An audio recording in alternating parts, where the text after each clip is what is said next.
Welcome back to Mik'd Up. We are excited for our next guest. We've been trying to get him on for the last, I guess, probably a year. Maybe not quite a full year.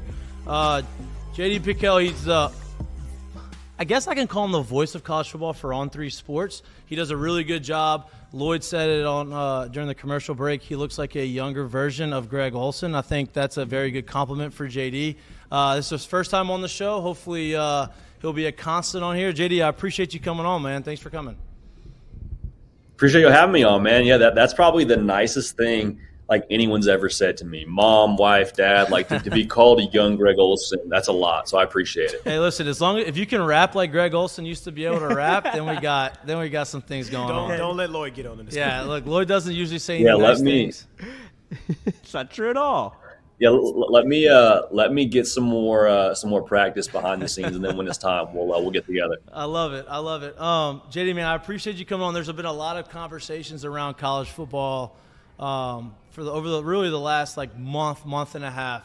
You know, there's been some gambling stuff happening. There's been some realignment stuff happening. There's been just a lot of noise. And before we really get into all that, I want to talk about, we're here in Baton Rouge, so LSU obviously is, sole focus over here right now. And I want to get your thoughts on LSU. Obviously, Brian Kelly comes here last year. He was under a microscope. I think he outperformed expectations of pretty much anybody last year. And this year he comes in with very, very high expectations. What do you expect to see out of the Tigers this year? I think the expectations are obviously extremely, extremely high. My big question isn't so much, with Jaden Daniels and is he going to be good enough downfield? Like the big excitement obviously for LSU is like there's so many pieces there. Like you're not wondering, do they have the guys to get it done? Like, no, this roster is as good as anybody else in the country. My big concern for LSU is, are they at a point in Brian Kelly's time there to where they're going to be a consistent product like week in and week out? Like, is it going to be the LSU we saw against Bama, or is it going to be the LSU we saw against Texas A&M? And like, how wide is that spectrum between what we could get from LSU Saturday in and Saturday out? But in terms of the talent, like they're going to walk into every single game and have to feel pretty good about how they match up every single week. So Jaden Daniels, his maturation is a big talking point. But I'm really, really excited to see what they do this coming season. They got a ton in front of them. Now, obviously, it's the SEC schedule, so the schedule's pretty tough. But looking at it, it's not as tough as some people may think. Obviously, you start the season off in Orlando against Florida State. Last year's Florida State game was was super epic. Obviously, LSU had a chance to go into overtime. They missed the extra point. They lose the game that way. Unbelievable comeback. This year, I think both teams are in a way different position. I don't think anybody thought Florida State was going to be as good as they were last year, and I think they proved a lot of people wrong. Now both teams are going to be top 10 teams, and with returning starting quarterbacks. What are you expecting to see out of that game? Because to me, I think that's like the premier game of opening weekend. Oh, 100%. 100%. I mean, I think LSU fans are just chomping at the bit because it's like, man, we didn't even really become the team that we were last year until October, November. And so I'm very, very curious to see like just the way that LSU approaches that one from a mentality standpoint, which is kind of cliche to say, but I mean, like this is one they've had circled. I mean, I'm sure since the clock hit 000 last year and the extra point got blocked. But in that game, I mean, the matchup I'm watching is Harold Perkins versus Jordan Travis, because I'm sure Harold Perkins will have some sort of spy responsibility on him, and Jordan Travis did a lot with his feet last year. Like Harold Perkins didn't even exist in the college football world until really like the Alabama Ole Miss kind of series. So that's a whole new ingredient to add to this matchup. And I mean, there's so much pressure on Florida State, and that's like a little bit new to them under the Mike Norvell era. Like Brian Kelly walked in last year, and LSU fans were saying, okay, well, are we getting to Atlanta or not? Like, I get one, but we got a lot of guys here to get some good stuff done. So very, very curious to see how that shows itself during week one of the season. JD, inside of the SEC conference itself, but also on the national scale, who do you expect to this year take a step forward team-wise? Like, who do you see stepping up that people didn't really see as those teams at the start of the season? Man, that's a good question. I mean, one team that's going to be a little bit more off the radar is Texas Tech. Like, Texas Tech welcomes Oregon to Lubbock in week 2. And Zach Kittley, the OC, there is a name that maybe some people know in the state of Texas just because of what he's done there in a short period of time. But they got a quarterback back. They bring back a ton of returning production on that offense that scored over 30 points a game. And I really believe, like Joey McGuire, it's funny to call him a rising star in college football because he's a little bit older in age. He's been around the game for a long time. But, like, he is someone that I think if you're on his team, you are willing to run through a brick wall for. I mean, just tremendous motivator. He's way ahead of the game, I think, in terms of the evaluation and stuff, in terms of the way that Texas Tech is recruiting. So Texas Tech, there's so much talk about Texas and Oklahoma and their roster, but like Texas Tech, I think it would not shock me in the slightest if they were to straight up win the Big 12 conference. Is Bo Nix real? Like, I know obviously his season last year was unbelievable, and we watched him at Auburn, and he had some flashes. Is he real, or is he a product of playing in the Pac-12? Well, the Pac-4. The Pac-4 now, and just it being a different scheme. Yeah, I don't even know what we're doing with the Pac-12 anymore, boys. Like, we're going to see what that thing is when the dust settles and what teams are even existing and what conference they're in. To answer your question, I think he is real.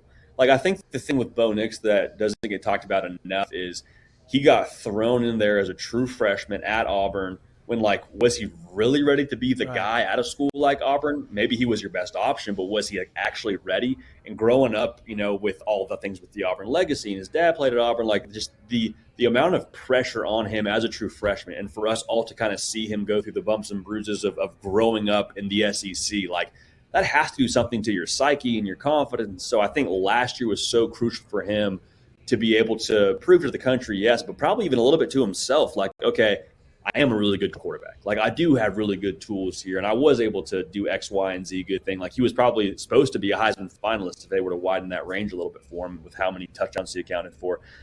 So I think what you saw last year was real.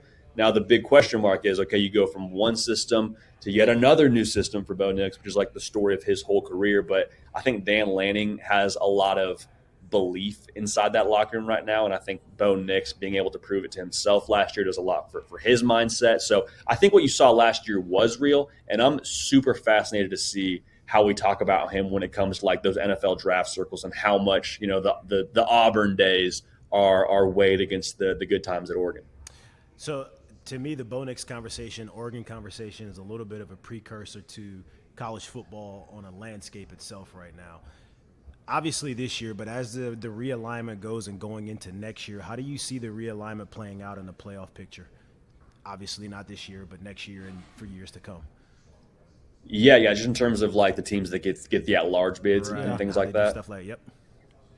It's so funny, man, because when the college football playoff expanded, the argument you heard from people in the ACC, the Big 12, the Pac-12 was great. Now the SEC is finally going to have to play against the rest of the country.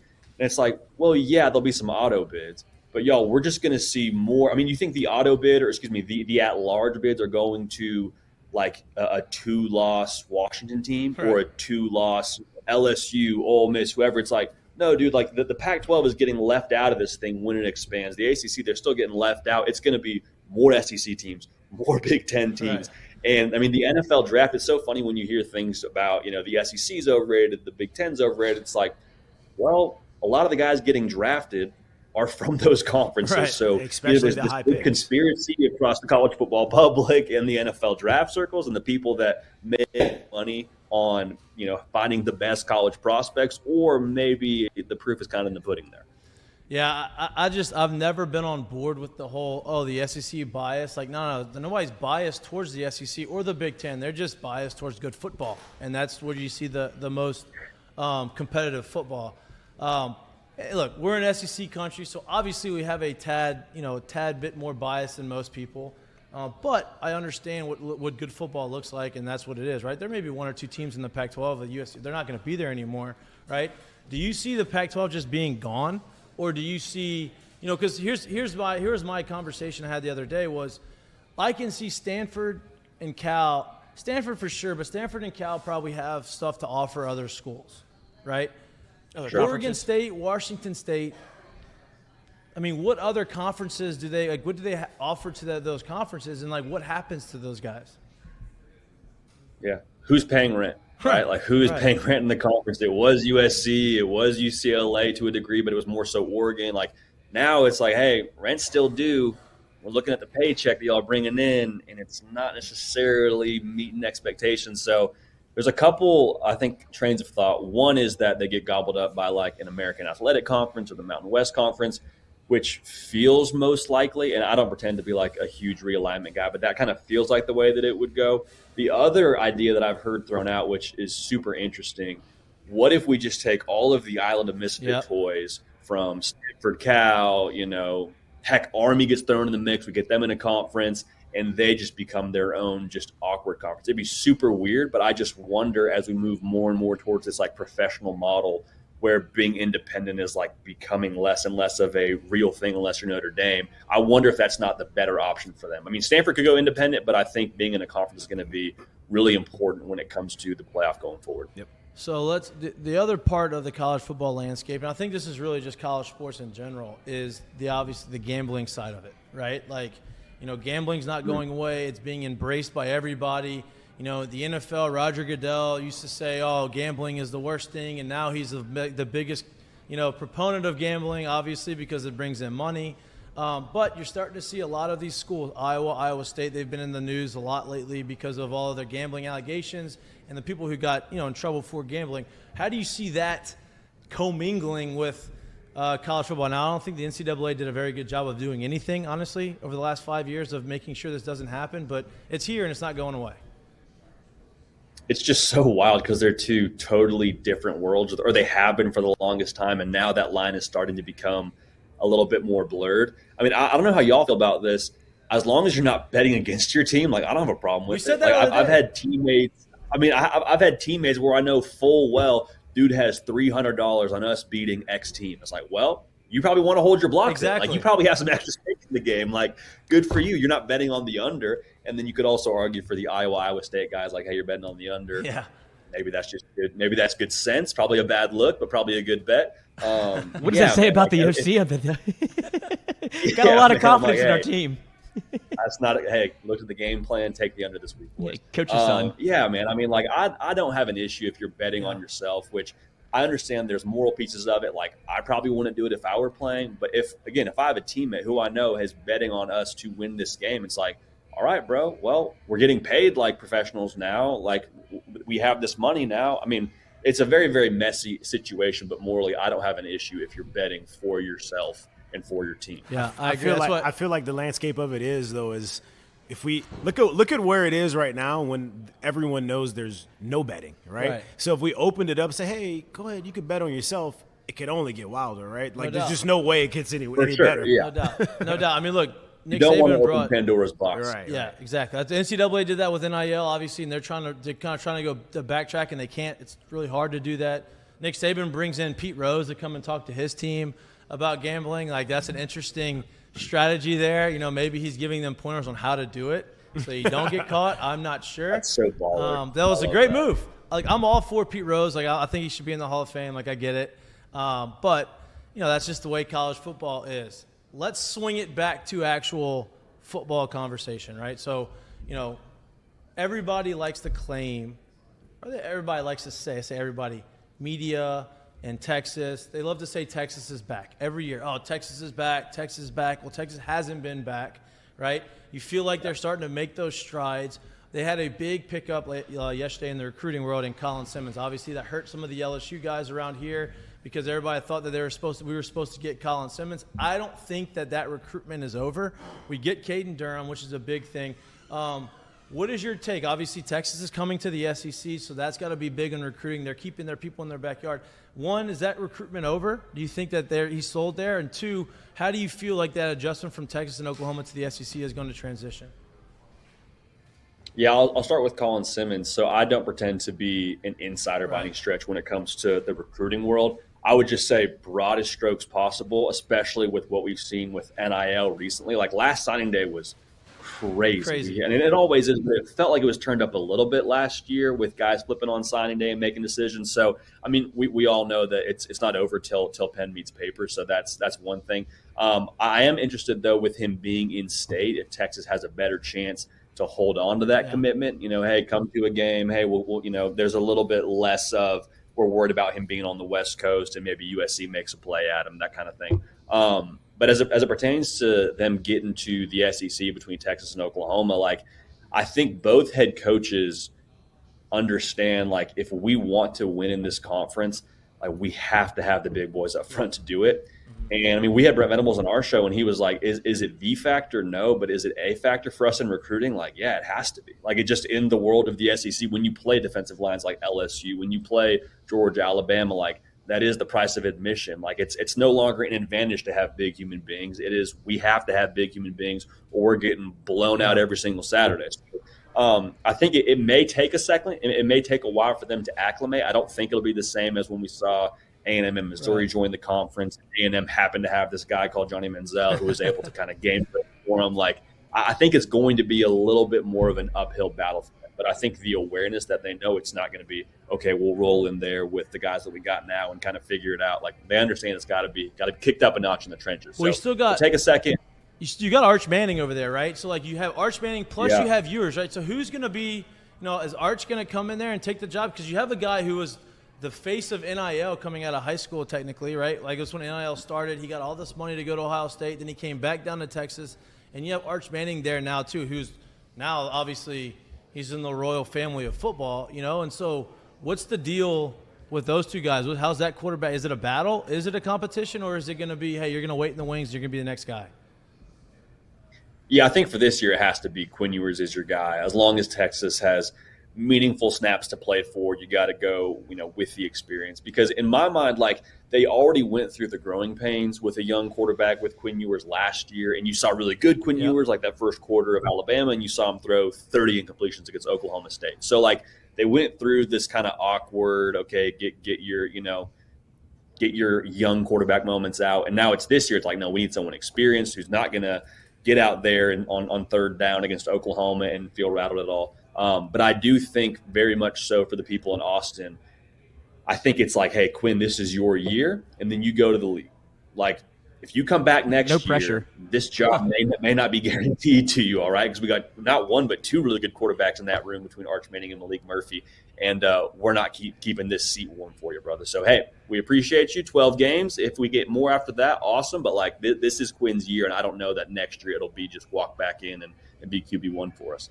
It's unbelievable that Texas is still in the news regardless of what happens. They haven't been very good, but you can see them kind of trending in the right direction at times. But when you have somebody like Steve Sarkisian as their head coach, who has, I guess, thrived in the offensive coordinator role, had a couple failed stops as a head coach, obviously has the fucking fight on moment at USC, which gets him canned.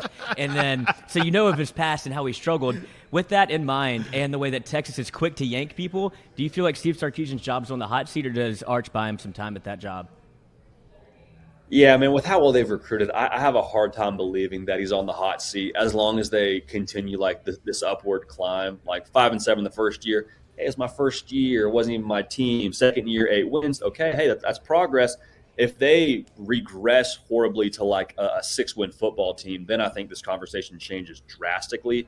But like you said, I mean, he is that piece holding that top 3 recruiting class from last year together. Like, if Steve Sarkisian leaves town and he's fired, I really start to worry about what it means for Arch Manning. Like, I don't know that Arch Manning is staying at Texas if Steve Sarkisian leaves. I'm not calling my shot there. I just think he was the reason why he came to Texas, to be developed, to be with the quarterback whisperer, to play in that offense. And so you jeopardize that. I think that might be a little bit more trouble than it's worth. So, I mean, I expect him to be good this year. I think, we've heard that a couple of times throughout the last couple of years, but I'm optimistic, and I think short of just a complete disaster of like a 6-5 win season, that they're still going to be, I think, having Coach Sark as their head guy. Now, I'm not quite there yet, but I can acknowledge the dominance, I guess you can say, they've had over the past couple of years. But they've kind of been the elephant in the room, and no one's really talking about it because it's kind of what people expect. Is anybody challenging Georgia this year? Are they beatable again this year? Not in the East. Or beatable at all this year, I should say? Yeah, I mean, I think they were beatable last year. Like, I mean, shoot, if Marvin Harrison Jr. finishes that game, are we talking about Ohio State having a national championship and can Kirby Smart get back? Like, I think they were beatable last year. The thing that I think is so interesting with them is that there is a lot of new at places that Kirby Smart hasn't had new at when he's won national titles. I mean, he had Stetson Bennett for his quarterback the last 2 national titles, and a lot of people wanted Stetson Bennett out of there after 2021, and I think he was the reason why they were able to win in 2022. You have a new OC. So the new pieces, I think that's kind of the next evolution for Georgia, and that's the big question mark I have for them. I mean, I don't know if y'all have made your predictions yet for the college football playoff and all that yet. Not yet. It's very difficult for me right now to sit here and say that there is a team that I would take over Georgia with how much they bring back on defense and how they on the offensive line. I mean, if there's a team that matches up best with them, you probably look at Michigan and what they have up front. Like, that's the only team that on the interior sides of the offensive and defensive line can kind of, keep pace. But yeah, I mean, they're definitely beatable. It would not surprise me if they catch a loss somewhere on the schedule. But as we sit here today, I'm picking them to win the national title. So staying in the SEC, right? Ole Miss kind of had that big run start the season last year. They come to LSU, they kind of get the brakes beat off of them, and they go down a little, they fall off the cliff a little bit, right? Now they bring in Pete Golding comes in from Alabama. Now he's their defensive coordinator. That was a big issue last year. They also bring in 2 transfers along with Jackson Dart, right? What's the situation over there? Is Jackson Dart still the guy, not the guy, maybe the guy? I feel like they wouldn't have brought in a decorated seniors transfer and Spencer Sanders, and then they wouldn't bring in, obviously, Walker Howard. Walker wouldn't have transferred there had he, thought that he didn't have a chance to be either at least the backup this year. What's going on over there at Ole Miss, and are they going to be a for real team because their backfield's legit? Yeah, unreal in the backfield. I mean, they're probably a quarterback away from really making some noise in the West. It really – so everything that the buzz is indicating that Jackson Dart is still ahead in that race.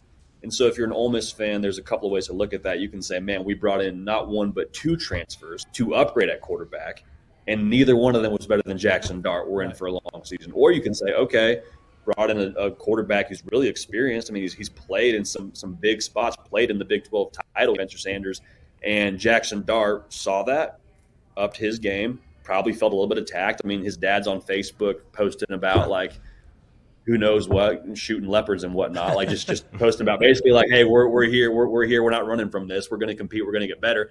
And it sounds like Jackson Dart's leveled up. So I truthfully get the fit for Spencer Sanders there. I see what he did at Oklahoma State and how good of an athlete he is. I think he has to have some kind of role for this team this coming year. But as far as I'm concerned, I think Jackson Dart, if he takes another step forward in that RPO system, we've seen what he did at USC, I don't think there's a ton of questions about does the kid have ability. I think it's a matter of, decision-making, being comfortable in the offense and all that. So I like Jackson Dart. I think he's going to be improved this coming season, enough for them to win the West or anything like that. I probably wouldn't go that far. But I do think he will end up being the guy in Oxford. Another team that burst onto the scene last year again, had a great year, but then also at the end of the year had a ton of turnover. A lot of guys left, a lot of guys got drafted, and that team is what it is now. Is Tennessee back to being a nationally recognized program right now, or was that just a flash in the pan type of season? I think they are back as a nationally recognized brand. I think we're all kind of holding our breath and seeing what Joe Milton is because we saw the one game, and when we, if you're a Tennessee fan, you hope that was the preview to the movie in 2023. I mean, for me, the big question lies with what are they going to be in the secondary? It is just so difficult to ask your offense, as y'all know, to go and score 40 a game and just to keep you in it. Can they just be a little bit improved in the secondary is my big question. But, I mean, as a brand and as an organization, I wholeheartedly believe in what Josh Heupel is doing there. I think college football is trending towards the way that he's built Tennessee. And I'm really excited to see how Joe Milton responds to all of the hype, because along with the hype that he had from that Orange Bowl, y'all remember, there has been a lot of Joe Milton criticism. I mean, he's gotten benched not once but twice at 2 huge programs. You get benched at Michigan, you get benched at Tennessee. You've kind of been through the ringer a little bit. And so I think what that does is it probably hardens you a little bit if you're Joe Milton. And I think also in that locker room, as y'all probably could attest to, that wins over a lot of your teammates to see how you handle those adverse situations. So I think the locker room's at his back. I think he's the unquestioned leader there. And I think they'll rally around him. I don't think it's the Nico era just yet. I think he's going to be the guy as long as Tennessee has meaningful snaps. Stay in those pajama pants.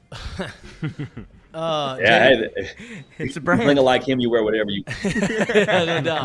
No doubt. JD, man, I appreciate your time. I know I kept you a little longer than we had anticipated. Before I let you go, I know you asked if we had our playoff predictions. We do not have them yet. We're going to wait. I don't know if you have your playoff predictions. I'm not going to even put you on the spot for that. What I do want to put you on the spot for is we're going to end with an LSU comment, I guess, on your part. What is your prediction of LSU this season, right? Like, where do you think not where they can go, because I think everybody knows they have the potential to win any game that they play and go to the national championship. But realistically, where do you think that they're going to end up at the end of the season? I think they'll be second in the West. Behind Alabama? I think they'll be behind. I think Alabama wins the West. I think they're behind Alabama. And that's not to say anything about, like you said, what they can do. I'm just not 100% sold just yet that Brian Kelly has this as his team. And I don't mean in terms of control. I just mean in terms of like being consistent week in and week out. I mean, they were 3-1 in one-score games last year, which is phenomenal. Like, there's a lot to be said about finishing games. But even so, I think for them to be at cruising altitude like Brian Kelly wants them to be, I need to wait a little bit longer to see that. Whereas I think Alabama, I've just seen Nick Saban play possum too many times to buy into it just yet. So I know it's not going to be popular around here. I understand that. But I think LSU, second in the West, is where I'm at right now. That's good. Second in the West, probably 1-2 losses. Hopefully 1 loss. They don't have to go to the SEC tournament. SEC championship game and go to the playoff. Backdoor to the playoff. That'd be ideal. Hey, there you go. That would be ideal. Jay, I don't know if you're planning on coming to any LSU games, man. But if you are, let us know. We'd love to go out and have a couple pops with you if you partake in those types of things. I don't know. You don't have a choice. But if not, I'll give you a club soda with lime, and you can just pretend, and we can just hang out and have some good college football conversation. I appreciate you, dude. We'll have you on again a lot during the football season. Follow JD on On3. He covers all college football on 3 Sports. He does a great job. Huge fan of your work, man, and appreciate you coming on. Hey, likewise, man. I appreciate it. Y'all keep giving the people what they want, man. It's fun to watch. I appreciate y'all. I appreciate you, man. Thank you.